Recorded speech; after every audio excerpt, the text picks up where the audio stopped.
شروع اللہ کے نام سے جو بڑا مہربان نہایت رحم فرمانے والا ہے۔ فرشتے اللہ تعالیٰ کی نورانی مخلوق ہیں جنہیں ان کی اصلی شکل و صورت میں دیکھنا انبیاء کرام علیہ الصلوۃ والسلام کے علاوہ کسی اور کے لیے ممکن نہیں۔ یہی وجہ ہے کہ ہمارے ارد گرد لاتعداد فرشتے اپنے کاموں میں مصروف ہیں، مگر ہمیں وہ دکھائی نہیں دیتے۔ اگر وہ انسانی شکل اختیار کر کے ہمارے سامنے آئیں تو پھر انہیں دیکھنا ممکن ہے۔ انسان کی نسبت فرشتے عظیم مخلوق ہیں اور ان میں بھی چھوٹے ہیں اور بعض بڑے ہیں۔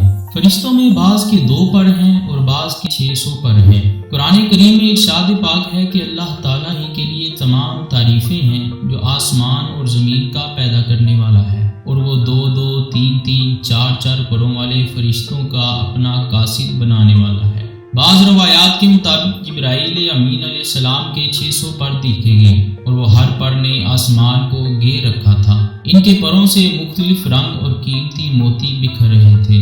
وہ فرشتے جنہوں نے عرش اٹھا رکھا ہے، ان کے قد و قامت کے بارے میں سیدنا انس رضی اللہ تعالیٰ عنہ سے مروی ہے کہ حضور نبی کریم صلی اللہ علیہ وسلم نے ارشاد فرمایا، عرش کو اٹھانے والے فرشتوں میں سے ایک فرشتے کے بارے میں مجھے بھی بتانے کی اجازت دی گئی ہے، جس کے پاؤں سب سے نچلی 7ویں زمین میں ہیں اور اس کے کندھوں پر عرش ہے۔ اس کے دونوں کانوں اور کندھوں کے درمیان اتنی دوری ہے کہ اسے طے کرنے کے لیے پرندے کو 700 سال کی پرواز چاہیے۔ وہ فرشتہ کہتا ہے، یا اللہ تو پاک ہے جہاں بھی ہے اور جہاں بھی ہو۔ اللہ تعالیٰ نے فرشتوں میں شادی بیاہ کی حاجت نہیں رکھی، اس طرح انہیں کھانے پینے سے بھی بے نیاز کر دیا ہے۔ اس کی وضاحت قرآن مجید میں مذکور سیدنا ابراہیم علیہ السلام کے اس واقعے سے ہوتی ہے، جس میں ہے کہ ابراہیم علیہ السلام کے پاس فرشتے آئے تو آپ علیہ السلام ان کے لیے فوراً گوشت لے کر آئے، مگر انہوں نے اسے تناول نہیں کیا۔ اللہ تعالیٰ نے فرشتوں کو بیماری،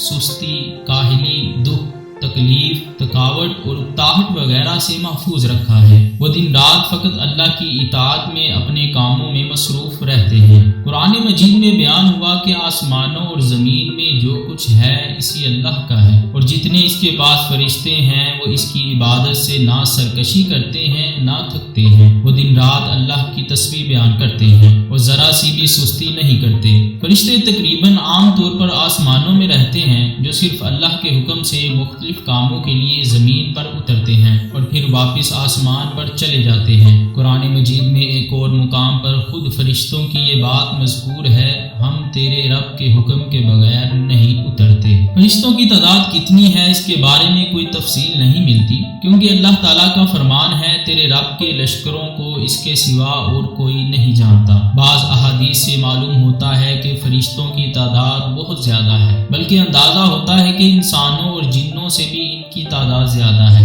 سیدنا ابو ذر رضی اللہ تعالیٰ عنہ سے مروی ہے کہ اللہ کے رسول صلی اللہ علیہ وآلہ وسلم نے فرمایا، آسمانوں میں کہیں 4 انگلیاں جگہ بھی ایسی نہیں جہاں کوئی نہ کوئی فرشتہ سجدہ ریز نہ ہو۔ سیدنا عبداللہ ابن مسعود رضی اللہ تعالیٰ عنہ سے مروی ہے کہ اللہ کے رسول صلی اللہ علیہ وآلہ وسلم نے فرمایا، قیامت کے روز جہنم کو اس حال میں لایا جائے گا کہ اس کی 70 لگام میں ہوگی، اور ہر لگام کے ساتھ 70,000 فرشتے ہوں گے جو اسے کھینچ کر لا رہے ہوں گے۔ فرشتوں کی ایک اہم خاصیت یہ بھی ہے کہ وہ اللہ تعالیٰ کے حکم سے اپنی شکل و صورت کے علاوہ کوئی اور صورت بھی اختیار کر سکتے ہیں۔ یہ صورت کسی ایسے انسان کی بھی ہو سکتی ہے جسے دیکھنے والے پہچان لیں۔ انسانوں کے علاوہ کسی اور جاندار کی صورت اختیار کرنے کی فرشتوں کو طاقت ہے یا نہیں، اس کے بارے میں قرآن و سنت میں کوئی صراحت یا ذکر نہیں ملتا، البتہ ان کی انسانی شکل اختیار کرنے کے واقعات ضرور ملتے ہیں،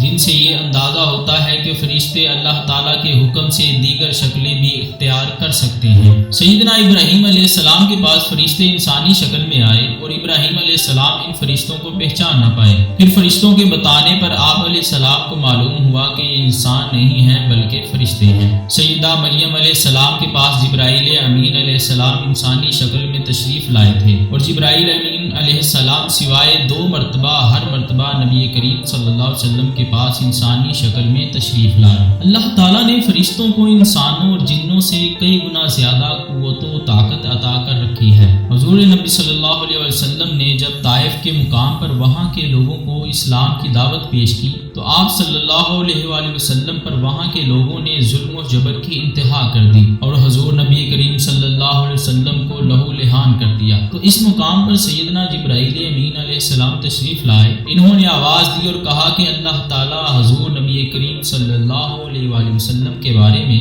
آپ کی قوم کی باتیں سن چکا ہے، جو انہوں نے آپ کے خلاف اقدام کیا وہ بھی دیکھ چکا ہے۔